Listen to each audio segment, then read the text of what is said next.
Please, tell us what happened the night of June 13th. Be as specific and detailed as possible. Look, I want to make this as quick as possible for the obvious reasons.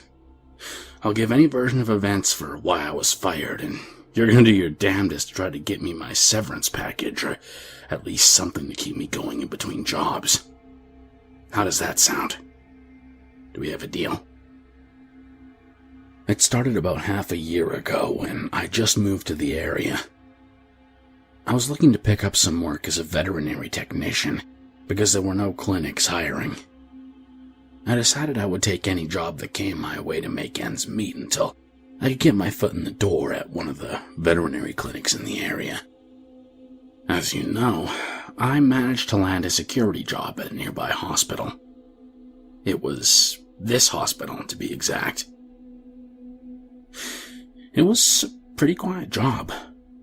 I walked around on patrol every hour or so, struck up a conversation with the nurses and patients when I was feeling chatty, and spent the rest of my time reading A Song of Fire and Ice. What? It's not like you can fire me twice.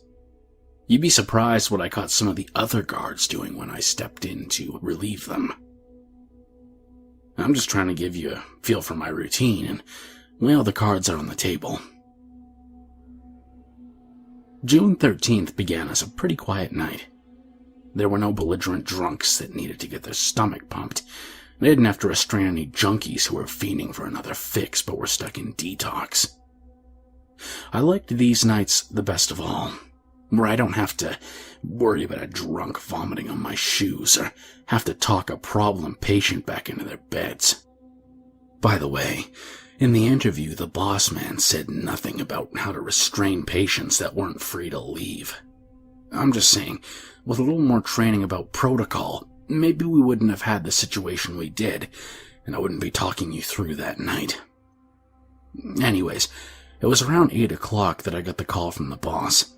He told me that the hospital was about to be getting a very important patient and asked me if I felt up to the task.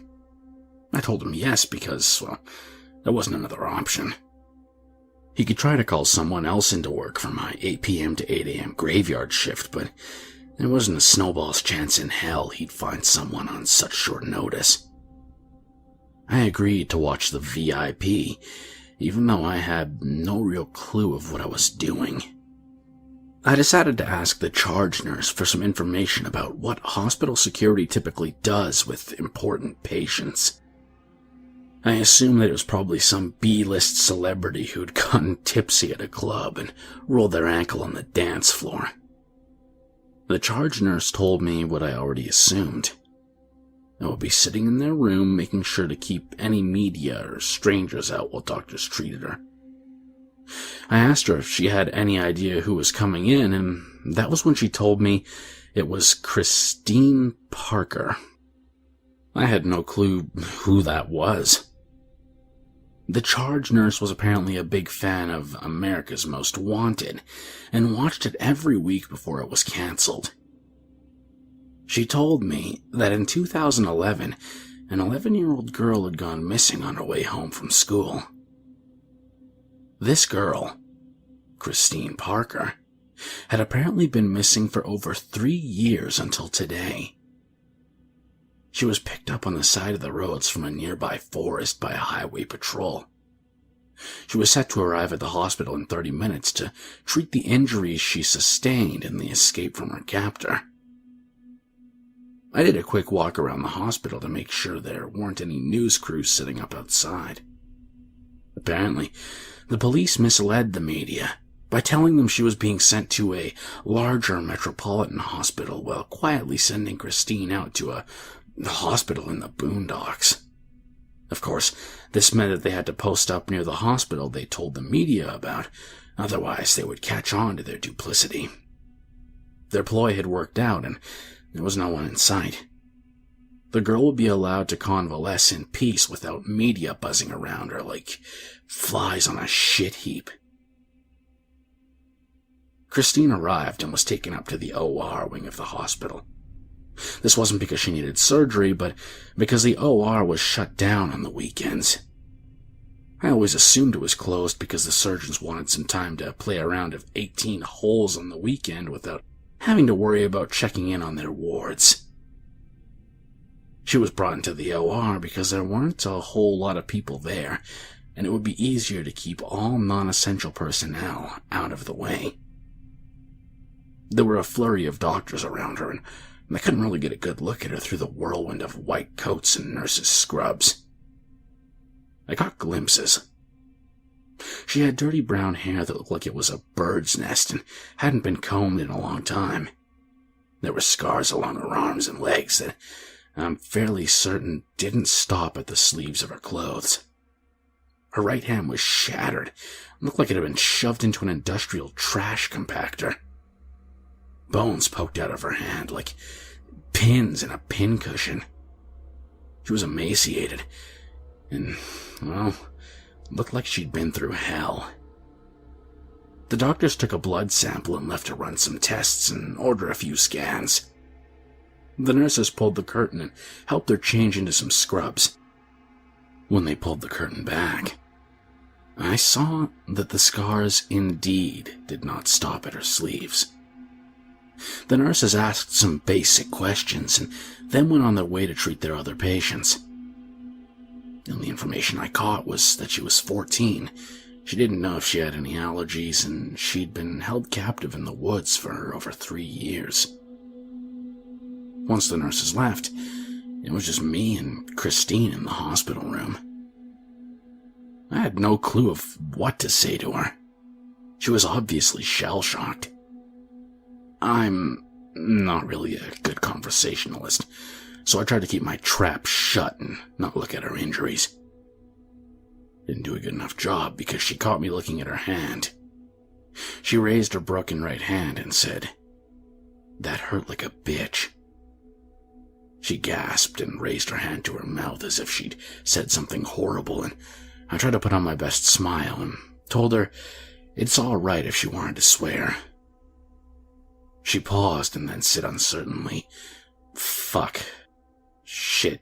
Balls." She spoke like she was testing them out and enjoyed how they rolled off her tongue.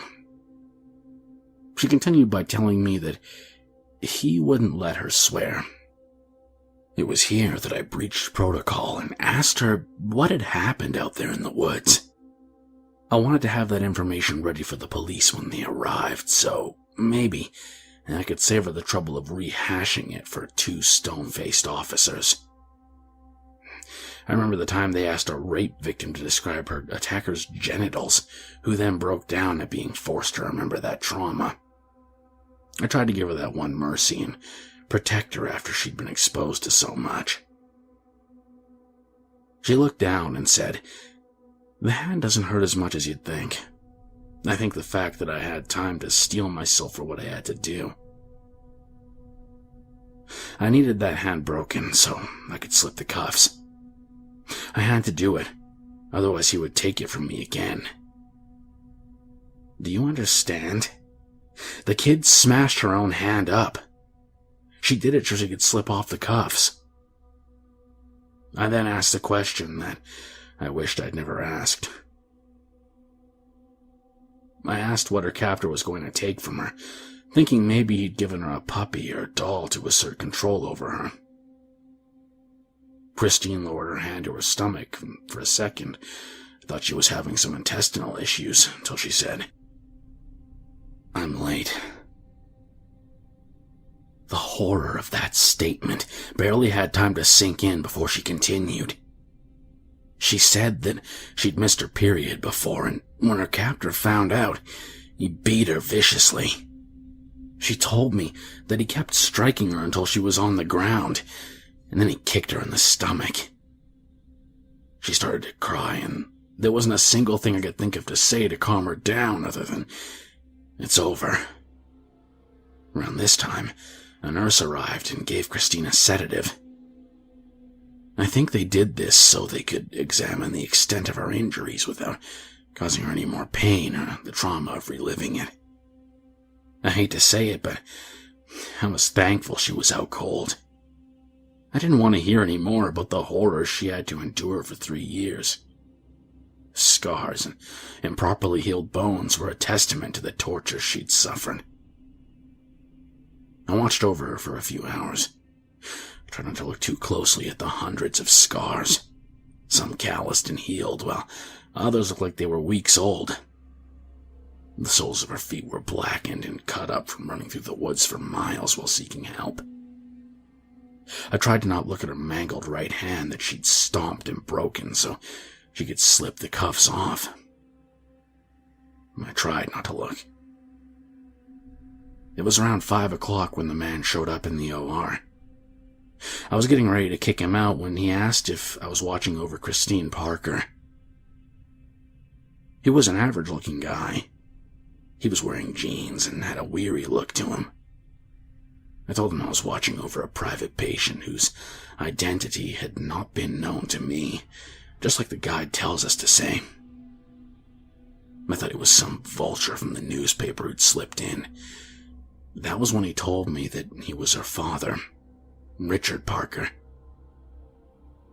He kept pressing, and eventually I relented, under the condition that I stay in the room while he was there. I brought him into the room, and he stood over the broken body of his girl.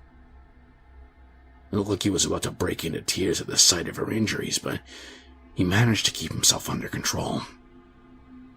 As she was unconscious, there wasn't much he could do or say to her. He stroked the side of her face and then sat down next to me. We sat in silence for 5 minutes before he struck up a conversation with me.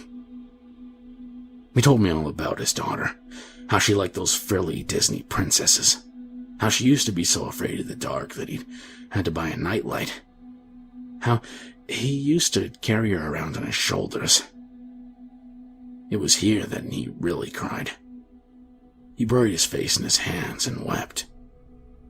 He looked like a man who was weeping at a funeral, which, in a sense, I guess he was.